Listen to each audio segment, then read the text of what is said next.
வணக்கம். இன்னைக்கு நாம ஒரு ரொம்ப பழமையான இந்திய பயிற்சி முறை பத்தி ஆழமா பார்க்க போறோம். ஆமா. நீங்க கேள்விப்பட்டிருப்பீங்க, ஆயில் புல்லிங். ம் ஆயில் புல்லிங். ஆயுர்வேதத்துல இதுக்கு ஒரு பேர் இருக்கு, காவல் கிரக கிரியா. ஆமா, காவல் கிரக கிரியா. இது வெறும் வாய் சுகாதார பயிற்சி மட்டும் இல்லையா, இல்லல்ல. உடல் நச்சுக்களை இயற்கையா வெளியேற்ற உதவுற ஒரு நுட்பம்னு சொல்லப்படுது. இது எப்படி வேலை செய்யுதுன்னு கொஞ்சம் பார்க்கலாமா? கண்டிப்பா.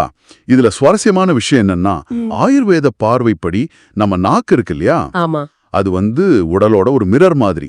நாக்கோட ஒவ்வொரு பகுதியும் கிட்னி, ஹார்ட், லங்ஸ், ஏன் சிறுகுடல் வரைக்கும் பல உறுப்புகளோட தொடர்புல இருக்குன்னு ஒரு நம்பிக்கை. ஓஹோ, அப்ப நாக்கு வழியா உறுப்புகளை பத்தி தெரிஞ்சுக்க முடியுமா? ஒரு வகையில ஆமா. இந்த ஆயில் புல்லிங் பண்ணும்போது என்ன நடக்குதுன்னா, உமிழ்நீர் சுரப்பிகள் தூண்டப்படுது. சரி. அப்போ இரத்தம் வழியா வர்ற சில கெமிக்கல்ஸ், பாக்டீரியா நச்சுகள்லாம் உமிழ்நீர்ல கலந்து நாக்கு வழியா அது உறிஞ்சி வெளியே தள்ளிறதுன்னு ஆயுர்வேதம் சொல்லுது. அப்படியா? இது ஒரு மாதிரி டீடாக்ஸ் மாதிரி கேக்குதே. அதேதான், ஒரு வகையான இன்டர்னல் கிளென்சிங், உள்ளுறுப்பு சுத்திகரிப்பு. ஓகே, இந்த நாக்குக்கும் உறுப்புகளுக்கும் தொடர்பு இருக்குங்கிறது ஆயுர்வேதத்தோட ஒரு அடிப்படை விஷயம் தானே?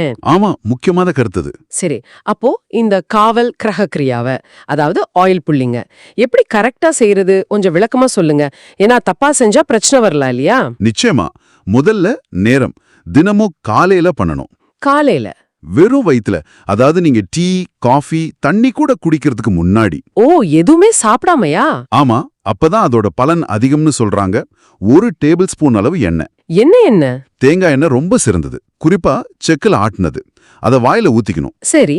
அப்புறம் அந்த எண்ணெய வாய்க்குள்ள நல்லா சுழற்றணும். இது வாய் கொப்பளிக்கிற மாதிரி வேகமா இல்ல. மெதுவாவா? ஆமா, மெதுவா. பற்களுக்கு நடுவுல, நாக்குக்கு அடியில எல்லாம் போயிட்டு வர்ற மாதிரி எண்ணெயை இழுத்து இழுத்து சுழற்றணும். எவ்வளவு நேரம் பண்ணணும்? குறிப்புகள்ல 15-20 நிமிஷம்னு இருக்கு. அது கொஞ்சம் அதிகமா தெரியுதே. ஆமா, 15லிருந்து 20 நிமிடங்கள் வரையும் செய்ய சொல்றாங்க. அவ்வளவு நேரமா? ஆமா. ஆரம்பத்துல பண்றவங்களுக்கு ஒரு 5 நிமிஷம் செஞ்சாலே தாடையெல்லாம் மலிக்க ஆரம்பிச்சிடும். ஆமா, எனக்கே இப்ப யோசிச்சாலே. போக போக பழகிடும். நீங்க வேணும்னா 5 நிமிஷத்துல ஆரம்பிச்சு கொஞ்சம் கொஞ்சமா நேரத்தை கூட்டிக்கலாம். சரி.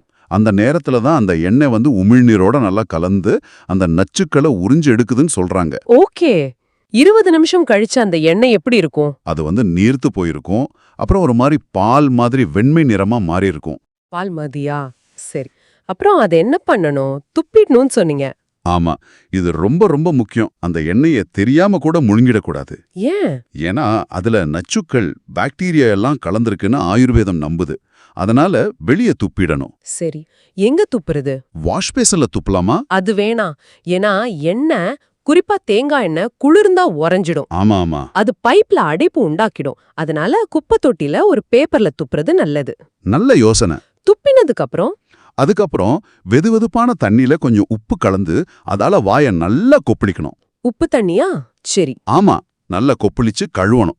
அதுக்கப்புறம் உங்களோட விரலாலேயே, அதுதான் பெஸ்ட்னு சொல்றாங்க. இல்லைன்னா ரொம்ப சாஃப்டான பிரஷ்ஷால பற்களையும் ஈறுகளையும் மெதுவா தேய்ச்சி விடலாம். ஓகே. நீங்க எண்ணெய் பத்தி சொன்னப்போ தேங்காய் எண்ணெய், அதுவும் செக்க எண்ணெய்ன்னு சொன்னீங்க. ஏன் அதுக்கு அவ்ளோ முக்கியத்துவம்? வேற எண்ணெய் யூஸ் பண்ணக்கூடாதா? நல்ல கேள்வி. தேங்காய் எண்ணெயில, குறிப்பா இந்த மரச்சக்கு எண்ணெயில லாரிக் ஆசிட்னு ஒன்னு இருக்கு. Lauric acid? ஆமா, அதுக்கு இயற்கையாவே கிருமிகளை எதிர்க்கிற சக்தி, அதாவது ஆன்டி மைக்ரோபியல் பண்பு அதிகம். ஓஹோ. குறிப்பா இந்த பல் சொத்தைக்கு காரணமான ஸ்ட்ரிப்டோகாக்கஸ் மியூட்டன்ஸ் பாக்டீரியா, அப்புறம் வாயில புண் வரதுக்கு காரணமான கேண்டிடா ஆல்பிகான்ஸ் பூஞ்சை, இதெல்லாம் எதிர்த்து செயல்படும்னு சில ரிசர்ச் சொல்லுது. அப்படியா? அதனால தேங்காய் எண்ணெய் முதல் சாய்ஸ். அது கிடைக்கலன்னா நல்லெண்ணெய் அல்லது சூரியகாந்தி எண்ணெயும் ஓகே, அதையும் பயன்படுத்தலாம். சரி, இதுல வேற ஏதாவது கவனிக்கணுமா? பல்லுல ஃபில்லிங் இருந்தா மெதுவா பண்ணணும்னு படிச்ச மாதிரி ஞாபகம். ஆமா, அதுவும் முக்கியம். பல்லுல ஃபில்லிங்ஸ் ஏதாச்சும் இருந்தா ரொம்ப வேகமா எண்ணெயை இழுத்து இழுத்து சுழற்ற வேண்டாம். ஏன்னா அந்த பிரஷர்ல ஃபில்லிங் கொஞ்சம் லூஸ் ஆகவோ நகரவோ வாய்ப்பு இருக்குன்னு ஒரு கருத்து இருக்கு. அதனால கொஞ்சம் ஜென்டிலா மெதுவா பண்றது நல்லது. Okay okay. இன்னொரு முக்கியமான விஷயம், இந்த பயிற்சிய தினமும் ஒரு தடவை பண்ணா போதும். ஆனா தொடர்ந்து ஒரு 7-8 நாளைக்கு பண்ணிட்டு அப்புறம் நிறுத்திடணும். அப்படியா? தினமும் பண்ணக்கூடாதா? இல்ல, ஒரு இடைவெளி வேணும். 7-8 நாள் பண்ணிட்டு ஒரு 6 மாசம் கேப் விட்டு அப்புறம்தான் மறுபடியும் ஆரம்பிக்கணும்னு சில ஆயுர்வேத நிபுணர்கள் பரிந்துரைக்கிறாங்க. 6 மாசமா? ஏன் அவ்வளோ கேப்? இது ஒரு தீவிரமான சுத்திகரிப்பு முறை மாதிரி பார்க்கப்படுது.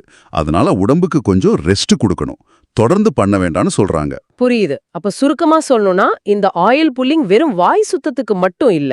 நிச்சயமா இல்ல. ஆயுர்வேத பார்வைப்படி நாக்கு வழியா உடம்புல இருக்கிற நச்சுக்களை வெளியேத்தி மொத்த உடம்போட ஆரோக்கியத்தையும் இம்ப்ரூவ் பண்றதுக்கான ஒரு முயற்சி, அப்படிதானே? சரியா சொன்னீங்க. அதுதான் அதோட நோக்கம்.